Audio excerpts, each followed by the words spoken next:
Hello guys, welcome to the next video on JavaFX tutorial for beginners. In this video we will learn about JavaFX properties. So first of all, let's see what are JavaFX properties. JavaFX properties store the inner state of a control and allows us to listen to the state change from JavaFX UI controls. That means you will be able to perform an action when the value is changed in the property, right? Now there are two kind of properties in JavaFX. One is read-write property and other is read-only properties, right? Now to add a property in JavaFX, you need to import this library, which is javafx.beans.property.whatever property you want.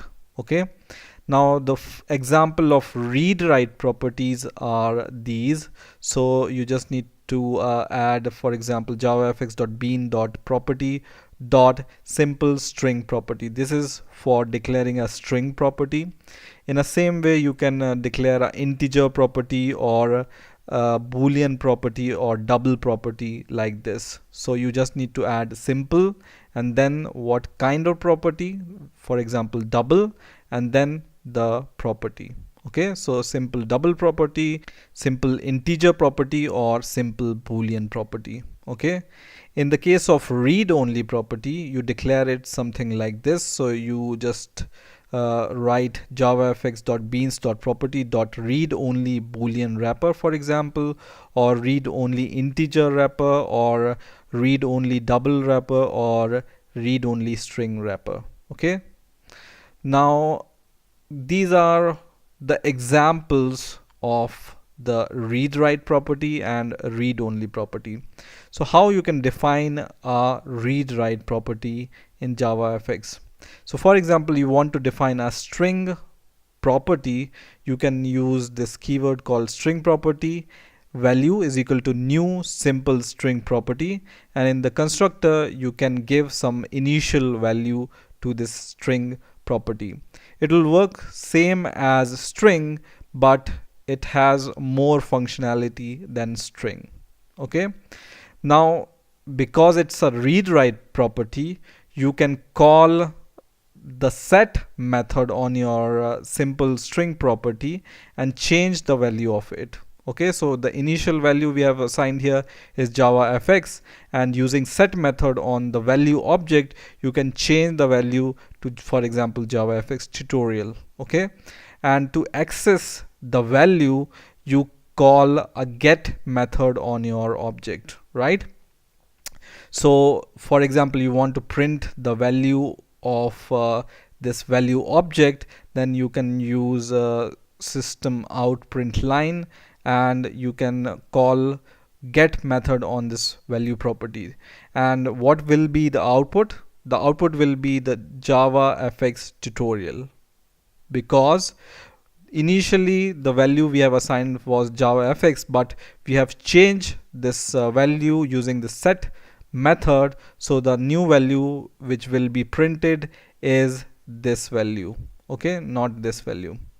Now in the case of read only, you can define a read only property in two steps. First is defining an object of read only whatever wrapper, for example read only string wrapper, and then the object name is equal to read only string wrapper. And same as read write property, you can assign some value using the constructor, for example JavaFX, and then you can make a read only string property out of this using a method called get read only property. Okay, so you can define read only string property and your object name, for example read only value, is equal to value dot get read only property. Now let's take an example to understand fully how these properties work. So I have created a JavaFX project here, in which I have this main controller.java class, main.java class, in which I am just opening a primary stage, and I think you know this code by now if you are following my video, right? And I have this blank fxml file. Okay, now I'm going to create a new class here in the application package, and I'm going to name it as, for example, my number. Okay, and to add a property, what I've told you, you need to import this java.beans.property.asterisk, right?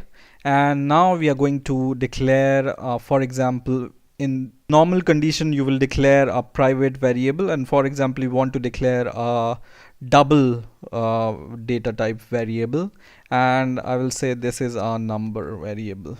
Okay, and then to get and set the number value, you can make two methods which are getter and setter for this number.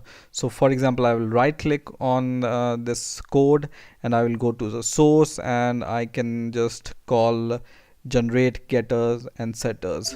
Okay, and I will click OK, and it's going to give me this getters and setters. But in the case of property, you declare this property with the name double property here. Okay, and in the getter, what you will do is, first of all, we will check if our number property, for example, so this is our number property, if it's null or not. So for example, it's not equal to null, then what I told you, you can call a get method on it. So just call get number.get, otherwise you can return a 0 value. Okay, so just return 0. This is the default value we are returning. In the case of setter, you cannot set it directly, right? You need to have this simple double property, and then using this you need to then set the property using the set method. So first of all, we will create this property using a method, and I'm going to create this method called public final double property, which returns double property, and then I will name my property as number property. And first of all, I will check if it's null, and if it's null, then I'm going to initialize it. Okay, so in a way, first of all, we need to initialize this property using new simple double property, and the default value I'm giving here is 0. Or if it's already initialized, then I will just return this double property, which is number in our case, right? Now every method you define here should be final here. Okay, now to set the number, what you can do is, instead of using this dot number, you can use this function which we have created, which returns the double property, and then call a set method on it. So using set, and then set this number here which we are passing from the argument. Okay, so this is how you can define a property in JavaFX. You have a class, and then you have a property variable, and then you declare setter and getter for this property, and this whole class is called a Java bean. It's a concept in Java for declaring the properties, right? Now let's go to the controller.java class, which is our main.controller.java class, and right now it's blank. So let's implement initializable interface first. So just call initializable and implement the unimplemented method here.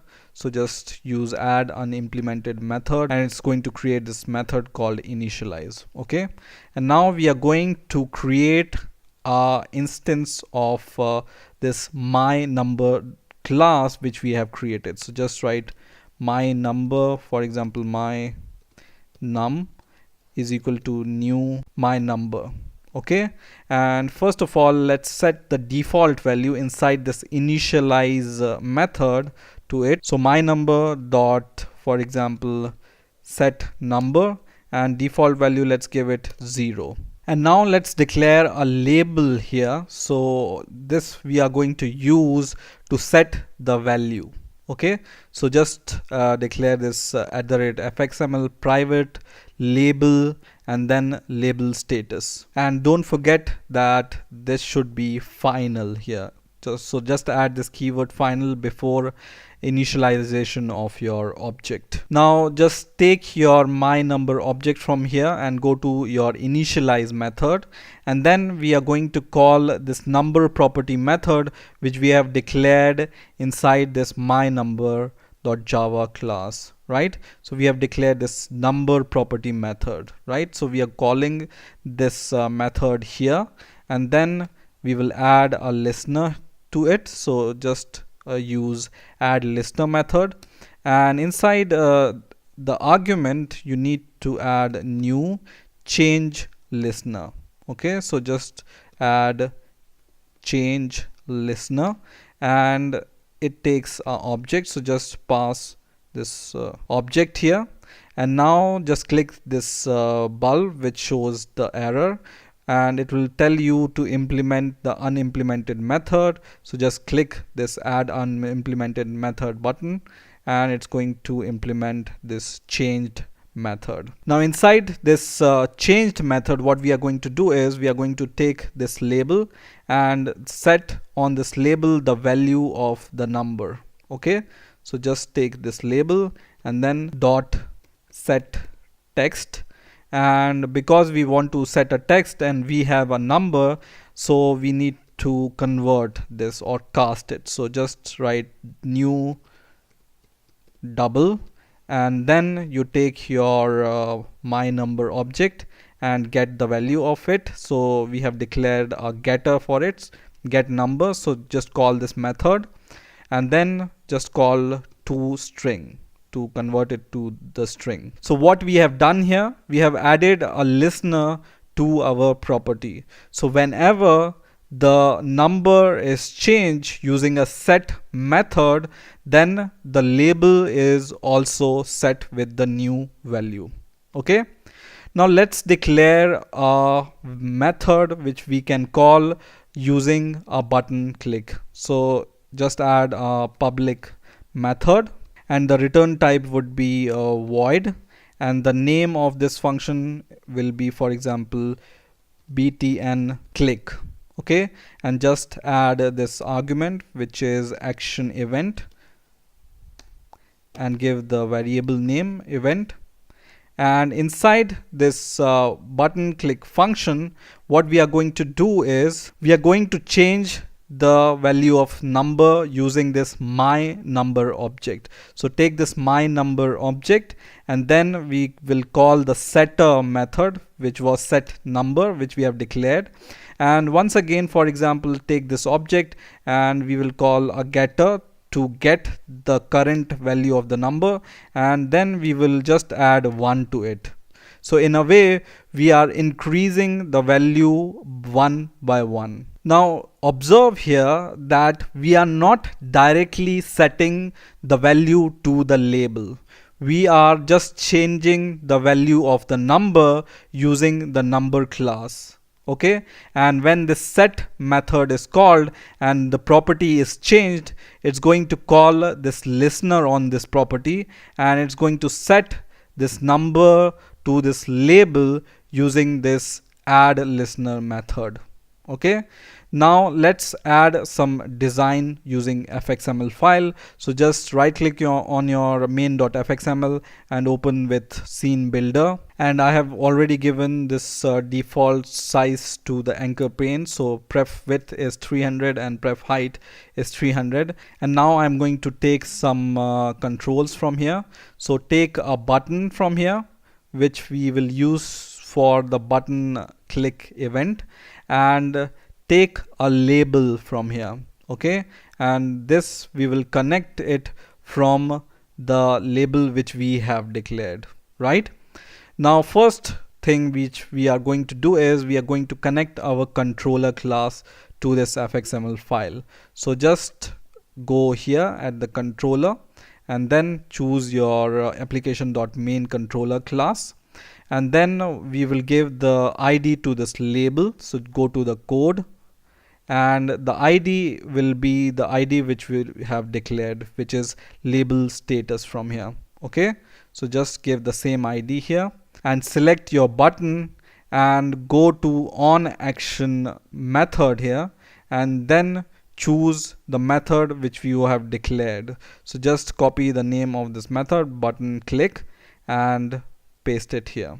Okay, and now save your code and now refresh your project. So right click and refresh the project, and now save your code and run it. And now our app is running, and when I click this button, see what happens here. So I click the button once and the value becomes 1.0. I will click the button again and again, and the value increases by 1 every time when I click the button. Okay, now this is happening due to the change of the property. So if you can see here in the method button click, we are not setting the value to the label, right? We are just setting the value to the property, and this property triggers this add listener method, which sets the value to the label. Okay, so this is how the properties work. So whenever you change the property value, you can trigger some event, for example setting some value or doing some other task. And by the way, in the main method, just call application/main.fxml file, right? So in this way, you can use properties in JavaFX. I hope you have enjoyed this video. Please rate, comment, subscribe, and bye for now.